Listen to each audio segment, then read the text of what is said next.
Hi, good afternoon. My name is Matt Weatherington. This is Chris Stewart. This is Lindsay Curcio. This is Brandy Regler. Randy's fiance, Michael Petrey, is the victim of the legionnaires-disease. What we're here today, first and foremost, is to make certain that everyone understands the seriousness of legionnaires-disease and Legionella-associated illnesses. And you guys need a second? Sure. So, a lot of people don't understand how serious this disease is and how lethal it can be if left untreated. We learned today that there was a second death from Legionella exposure at the North Carolina State Fair. We're here today to call on the state agencies to provide additional information related to their testing, what they know and who knows, because this is not just about stopping the disease. This is about holding the people responsible accountable. Mr. Petrey went to the state fair on the last day that it was there. At that point, untold number of people had already been exposed. It should have already been caught. He should not have been exposed to this disease, but nonetheless, he was there with his family. He has 5 children. He went to the fair with his kids, had a good day, went to the hot tub exhibit. Stand a little bit closer. Went to the hot tub exhibit. Within a week, he began to experience symptoms. After a couple more days, he went into the hospital. After less than a day in the hospital, they induced him into a coma because his respiratory illnesses were so severe. He then remained in the coma for 2 full weeks. And this is a 40-year-old healthy man. Legionnaires' disease will affect anyone of any health level. And it's important that anyone who has symptoms get tested so that they don't experience the same thing that he and his family did experience. The second thing we want to make certain that people are aware of is that Legionnaires' disease does not happen just by happenstance. This isn't an unfortunate accident. This is extreme negligence. Every vendor of hot tubs, every manufacturer of hot tubs, every facilities, including the fairgrounds ownership, knows that Legionella is a risk in all water supplies. That is why there are standards for treatment. That is why there are protocols for managing the risk of Legionella. To allow Legionella to grow to the level that it did at this fair is unconscionable. And that is why we're here demanding answers, and we want to give an opportunity for Chris as well to talk about our experience in some of the other cases and what we're learning about this disease. Good evening, I'm Chris Stewart. Sadly, Matt and I fight these cases around the country. And this should not happen to Mike. When you take your family somewhere to have a great day, and this is how you end up from doing the simple thing of just breathing in the air, it's sad, it's horrific, and the medical bills are going to be massive. This isn't about lawsuits yet or anything like that. We're still gathering evidence. What this is about is telling all the people who are naturally born tough up here in North Carolina that you need to get tested, or you can end up like this. This is an old foe as a disease that has plagued Americans and people across the world for decades, but it's gone silent. But now we see its come back. And that's why hotels, hot tubs, swimming pools, water has to be taken care of, because you can end up in this state. Outside talking, we heard that the children just saw him today for the first time after 3 weeks. That shouldn't happen to a father. Our other family that we represent up here is a former military veteran who was in ICU for almost 4 days. And that's sad, that people that just attended an event are now fighting for their lives. And we're worried that a lot of people think they may just have pneumonia or the flu and are at home or in a rural area and trying to be tough, as many of us try and be when we get sick, and not knowing that they're fighting this disease. So people out there, if you were at this fair during that time period, please get tested. Good afternoon. I'm here today because this is a really important issue for the state of North Carolina, and the people of the state of North Carolina matter tremendously to me. If you are sitting at home after having gone to this fair and you're feeling cruddy or you feel short of breath, please get yourself to a hospital, get this checked out, get this tested before it escalates to the point that it did with Mike. Don't let yourself get here. The most important thing you can do right now is take care of yourselves. This team is going to be looking for answers, looking for solutions, but you at home, if you are sick, please go to the doctor as soon as you can. We'll entertain any questions that you have. Yeah. You represented the people in Atlanta. What was the outcome of that? That litigation is still ongoing. We currently represent over 150 victims of Legionella in the city of Atlanta, and that is still ongoing. We have gotten our testing team into the hotel as recently as last week. We're still waiting on the results of our testing to come back. What we do know from the testing that we've conducted is that there is confirmed Legionella in the fountain at the hotel, and the corollary to here, Legionella grows in warm water. That's the only way that it can spread. Hot tubs produce warm, wet water. They vaporize the water. That is how it gets spread. So the same thing happened there. That fountain was spraying warm water out into the corridor, and that's how it spread. And the same thing is happening here. You mentioned that Michael recently saw his 5 children. How are they doing, and then how is he doing now that he is home? The youngest boys, they just know daddy's sick. They don't know exactly what's going on. The other 3 are older, so they're all just hanging in there and very worried about him. I'm glad to say that as of yesterday, he's woke up. He's fully conscious and is still joking. He still, I don't think, understands how badly he was sick. You know, he's a little delusional from all the drugs that he was on, but he's slowly getting better. And I'm just hoping that anyone else, and there's other cases that they get better just like he is, and that they're a fighter like he is. And may I ask, what's next in his health journey? We know he has to do physical therapy and OT, and he's still finding his kidneys right now. That's the biggest issue. His kidneys took a big hit. So we're not exactly sure what's next. And I'm sorry, just Just- to follow on that, sure. Can you tell us a little bit about like his personality, just him as a person, as a dad, just to kind of put He's one of the funniest people you'll ever meet. He is just makes a joke out of anything, and he can talk to anyone. I mean, he'll go walking down the street and don't get anywhere because he stops like every 5 seconds to talk with somebody. He's just a very open, loving person.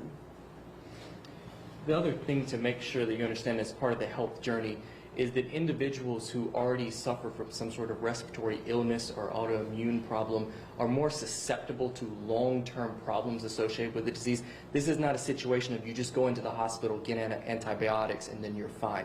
This can have long-term health consequences for individuals, which is why it's so important to get tested now. You may not even realize if you fight off a cold or pneumonia and think that you're out of the woods. You may not be, and that's why it's so important to know what you're dealing with. again, to emphasize what a great percentage of the population this can affect.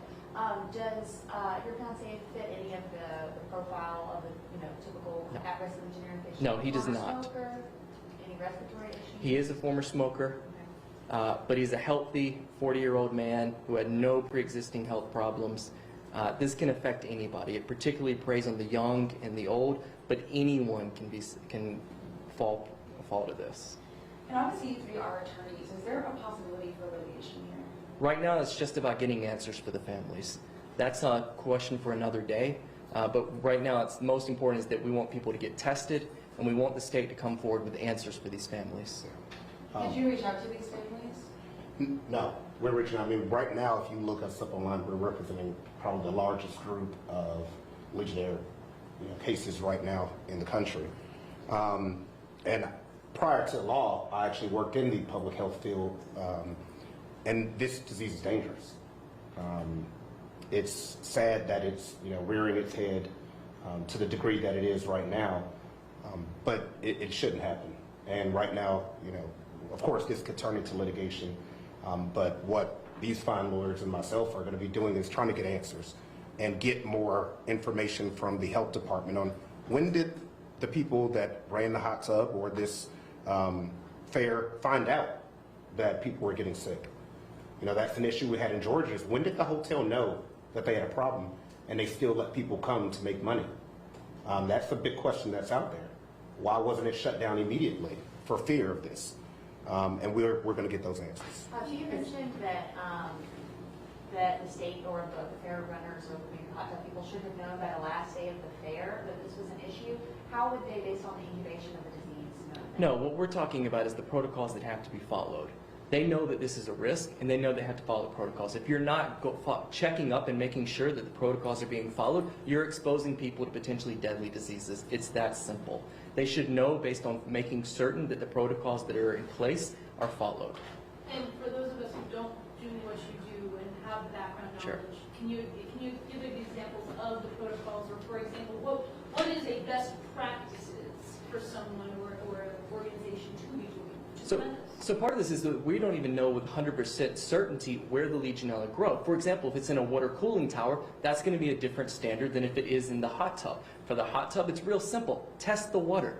Know what you're putting out into the public. If we're talking about something as simple as a water supply line, that's going to go back to other people who have responsibilities for testing and maintaining those systems.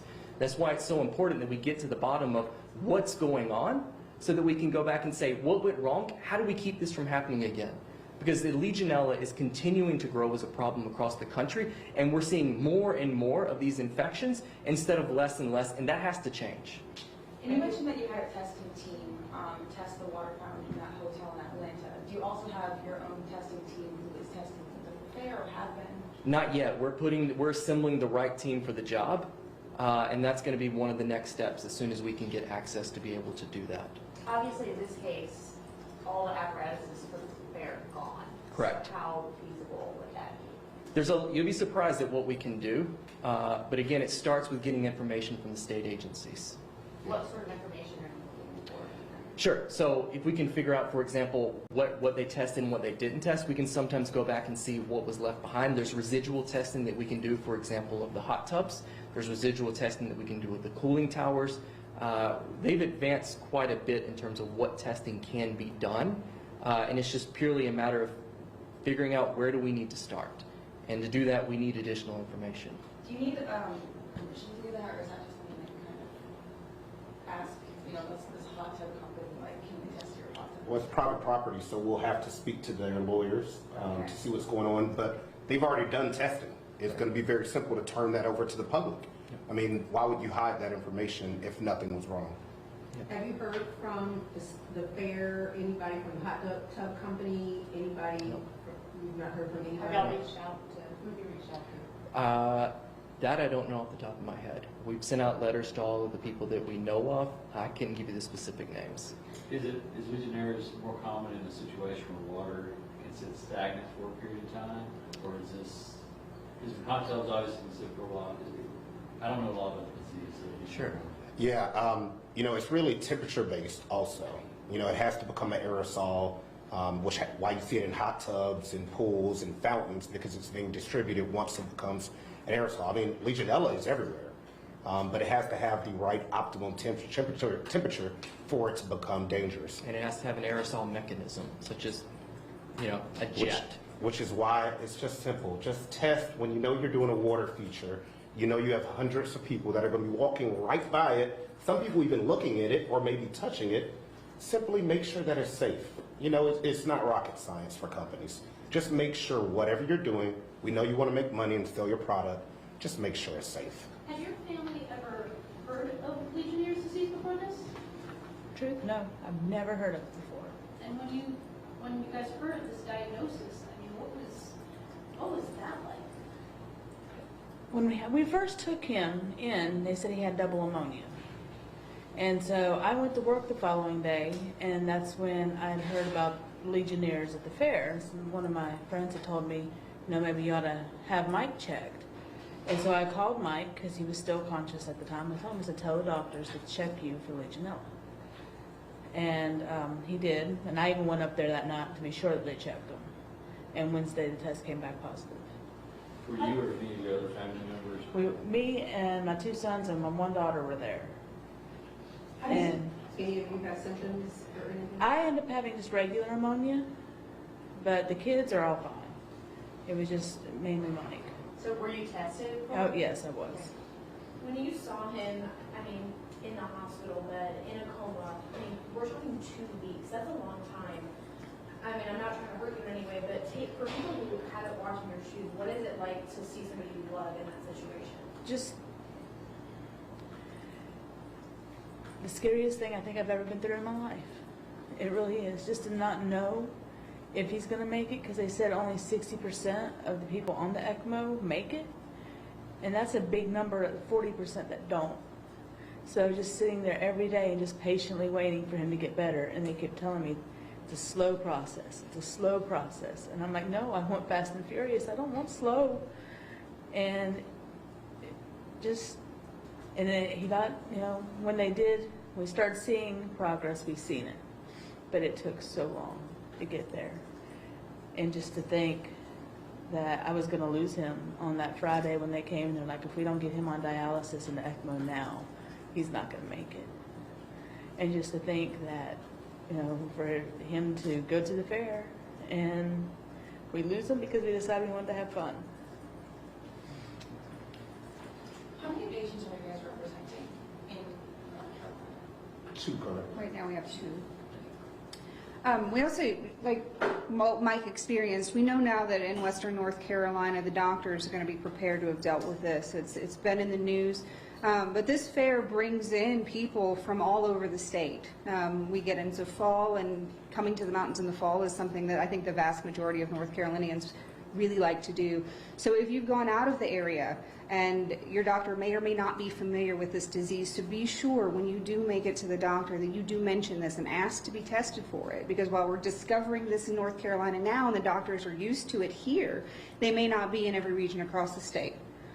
Don't take no for an answer. If you believe that you have symptoms and the doctor says, I don't want to test you, go to another doctor, call us, we'll help. Just don't take no for an answer. It happened with the other family that we represent here. He went to the hospital. The doctor sent him home with just pneumonia, thought it was maybe pneumonia flu. He became delirious the next day and had to be sent back to the hospital and was in the ICU 4 days straight. So it wasn't the doctor's fault, though. The doctor didn't know about, what was going on or what he had been exposed to. But if he would have waited, he could have died. So, get tested. All right, that's what we got, guys. Thank you.